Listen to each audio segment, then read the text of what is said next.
Thanks, everybody, for being here. We'll have the microphone circulating for questions. State your name and media affiliation when you ask your question. With us from Harvard, we have head coach Kathy Delaney-Smith, Katie Benson, and Jaden Bush. We'll begin with an opening statement from Coach, and we'll follow with questions from student athletes, and then finish with questions for Coach.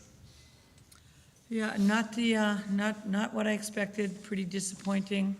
Don't really have any specifics. Just I'm probably one of the most disappointing games I can remember in the last 37 years, actually.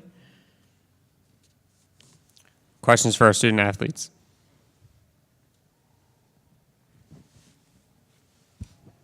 Lev Cohen from the Harvard Crimson. Jaden, you had a little foul trouble early on, and then kind of got out of the flow of the game. What kind of impact did that have on your game personally?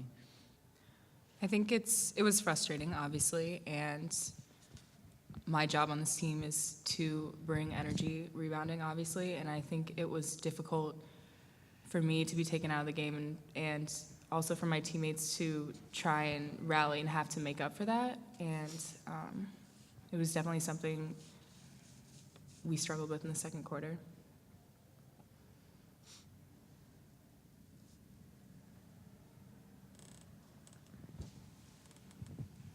Maltab Shihab, Harvard Crimson. Katie, so obviously your three-point shot is one of the best aspects of your game. What was kind of your mentality that kind of kept you to keep shooting even as your shot wasn't falling throughout the game? I was always told that shooters shoot, and you have to have this mentality that if you miss 5, you'll make the next 5. And we were down 20, and we just needed scoring. So I had to do whatever I could to help my team score and really eliminate that lead that Penn had.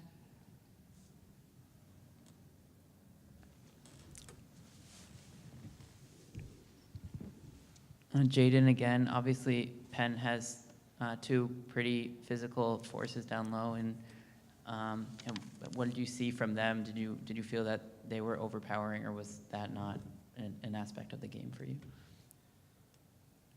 I think with respect to defense, we did a pretty decent job on them.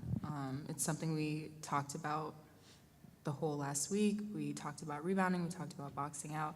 And again, I think overall in this game, from the guards and the forwards, the entire team lacked the rebounding intensity and the crashing of the boards that we needed, and that comes from the post players and the guards. So I think that was really detrimental to, especially when we're trying to come back late in the game.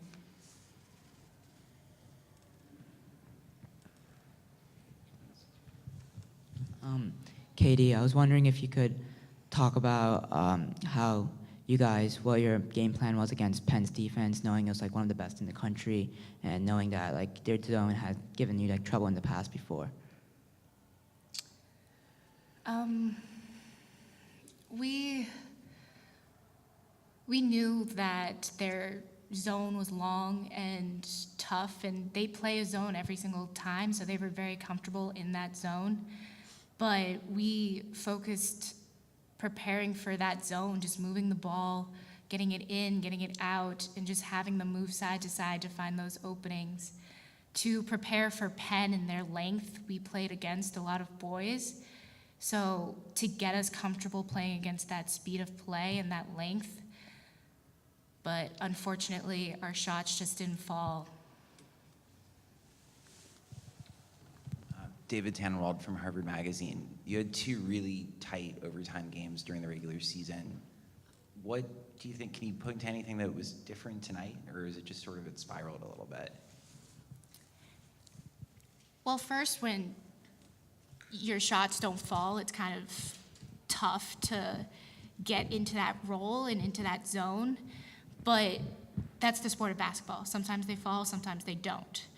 Regardless, we have to keep that intensity on the defensive end. They were just much tougher. They played much tougher. They beat us to the 50-50 balls, to the long rebounds. And when you have one end where you can't make shots, but then they're out hustling you and out working you on the other end, that's a tough combination. And when you have that, you unfortunately lose a big one. And it's really hard to have that loss in here at the tournament. Yeah, I would agree with that. I think we talked a lot about being able to put 40 minutes together, and I think the biggest difference between those 2 overtime games and tonight was we were able to put 40 minutes of solid defense together, regardless of if our shots were falling or not. And tonight, our shots not falling greatly affected our defense, and it ended up costing us. Thank you to our student athletes. I'll take you back to locker room. Thank you. And we'll open up with questions for Coach. Coach, you went to zone for a few possessions there in the third quarter. What was kind of the thought process into that, and was there any consideration of maintaining it after that? Well, it's a zone that plays the passing lanes, but we don't have the height we need for that zone. So we don't use it a lot because of our height versus their height. And it was evident, like in the very first possession, that wasn't going to work because they were just going to use 30 seconds and then crash. And so, again, that kind of a zone that plays the passing lanes, if they take a 3, it's a long rebound, and then it's a 50-50 ball, and we weren't doing a good job all night at that.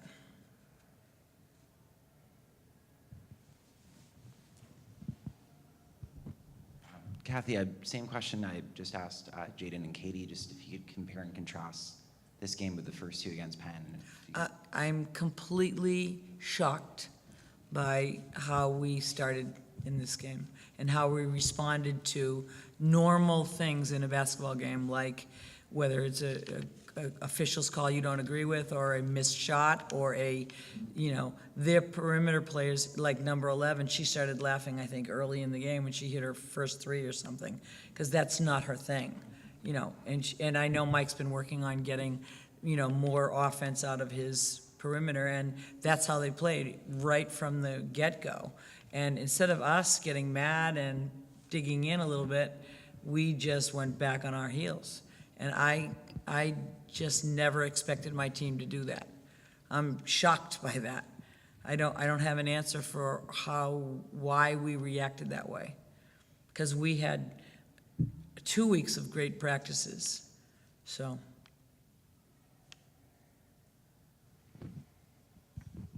Rob Brown, Ivy Hoops Online. This is your 3rd appearance in the Ivy tournament, 3rd straight semifinal loss. The gap seemed to have been closing between you, Princeton, and Penn.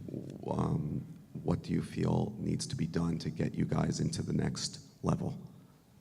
Well, I would pay anyone $1 million for the answer to that question, actually. Thanks for telling me that. I'm really shocked by this. I couldn't have felt more prepared or more ready, and I think my athletes, my seniors, so I have to go back to the drawing board and try to figure out the answer to that question, actually.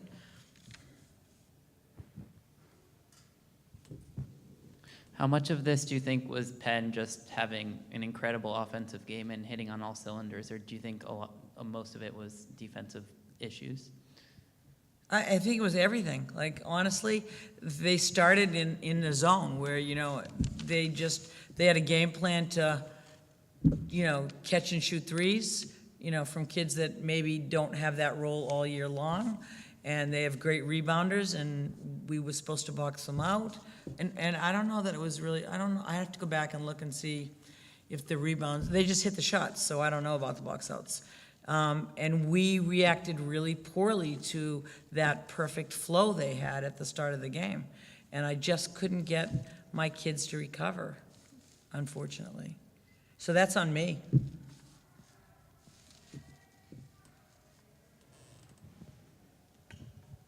While this most likely is not the last game of your season, can you speak about your captains and what they've meant to your program? Yeah, Madeline Raster and Sydney Skinner are 2 senior guards that, have a work ethic that is fabulous, and it's one of the main reasons they were elected captains. They come early, they stay late, they have this passion for the game, they love to play. So, their leadership has been great. Again, I think I think, I feel all leadership needs to grow when you're faced with adversity. So it's like in the game, where's your leadership? Where are you? What are you doing for each other? And again, I think there's need for growth for everybody, all my seniors, all my leaders. I don't think the only leaders on your team are your captains. I think there's leadership that comes in many other forms. And so I think when we're faced with the adversity we were faced with tonight, we rely on that leadership, and it's got to get better. Thank you for your time, Coach. Yep, thanks.